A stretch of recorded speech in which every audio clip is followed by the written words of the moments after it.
Une lésion un peu bizarre sur la peau de son chat, ça peut vite devenir une source d'inquiétude. Aujourd'hui, on va justement décortiquer une affection féline qui est très fréquente, mais dont le nom est, disons-le, un peu compliqué. Alors voilà comment on va procéder. D'abord, on va définir ce fameux complexe. Ensuite, on passera en revue ces trois formes, ces trois visages bien distincts, et pour finir, on ira chercher la cause, le fil rouge qui relie tout ça. C'est la question que tout propriétaire de chat se pose en voyant ça, bien sûr. Et bien souvent, la réponse a un nom un peu barbare, le complexe granulome éosinophilique félin. Alors, premier point, et c'est vraiment le plus important à retenir, il ne faut pas voir ça comme une maladie en soi. Non, c'est plutôt un ensemble de schémas de réaction de la peau. En fait, trois façons différentes de réagir à un élément déclencheur. Et si on met ces trois affections dans le même sac, si on les regroupe, c'est pour une bonne raison. D'abord, un chat peut présenter plusieurs de ces lésions en même temps. Mais surtout, elles sont toutes comme des flèches qui pointent dans la même direction, vers une seule et même cause profonde. Allez, on plonge dans le vif du sujet, avec la première de ces réactions. On va voir comment les pièces du puzzle commencent à s'assembler. Alors, l'ulcère, on le voit très souvent sur la lèvre supérieure du chat. Ce qui est assez surprenant, c'est qu'en général, ce n'est pas douloureux, d'où son surnom, l'ulcère indolent, un peu comme un ulcère paresseux. Ok, passons à la deuxième forme, et là, on change complètement de registre. On entre dans le monde de la démangeaison. Et on sait à quel point ça peut être insupportable, surtout pour un chat. Et c'est ça qui est assez dingue avec la plaque. La lésion, en fait, c'est le chat lui-même qui se l'inflige. Il se gratte, il se lèche, parfois jusqu'au sang, tellement ça le démange. C'est une réaction de défense face à une démangeaison intense qui est elle-même causée par une allergie. Et à la différence de l'ulcère, qui est bien localisé sur la lèvre, ces plaques, elles, peuvent surgir un peu partout sur le corps.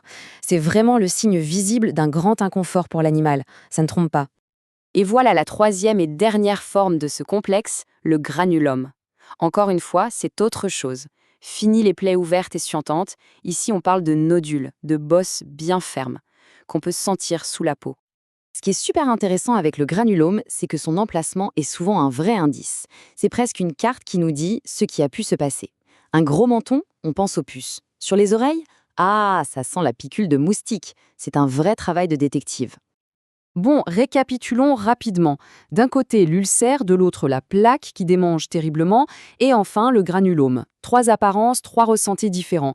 Mais alors, quel est le point commun? C'est ce qu'on va voir maintenant. Ok, on a bien décrit les symptômes, mais tout ça, ce ne sont que les conséquences. La vraie question, la plus importante, c'est qui est le coupable? Qu'est-ce qui provoque tout ça? Cette analogie du détecteur de fumée est parfaite. La lésion, c'est juste l'alarme qui hurle dans la maison. Ça signale un problème, mais ce n'est pas le problème lui-même. Le vrai boulot, c'est de trouver d'où vient la fumée, de trouver le foyer de l'incendie. Et que ce soit pour l'ulcère, la plaque ou le granulome, il y a une cause qui revient encore et encore et encore. Une cause qui est de très loin la plus fréquente. Et oui, aussi surprenant que ça puisse paraître, le grand coupable dans la majorité des cas, c'est une réaction allergique aux piqûres de puces. Du coup, la logique de traitement devient assez claire, non? Avant toute autre chose, la priorité absolue, l'étape numéro 1, c'est de déclarer la guerre aux puces, et une guerre sans merci, avec un contrôle hyper strict et régulier sur plusieurs mois. Donc, s'il y a une seule chose à retenir de tout ça, c'est que les lésions ne sont que la partie émergée de l'iceberg. Le vrai combat, il se mène contre l'allergie qui se cache en dessous. Si on ne traite que la peau, le problème reviendra. Il faut trouver et gérer la cause. Alors d'accord, les puces sont le suspect numéro 1, mais ça ouvre une porte bien plus grande, n'est-ce pas? Si ce ne sont pas les puces, à quoi d'autre le corps d'un chat peut-il bien réagir? Et là, on entre dans le monde immense et fascinant des allergies félines.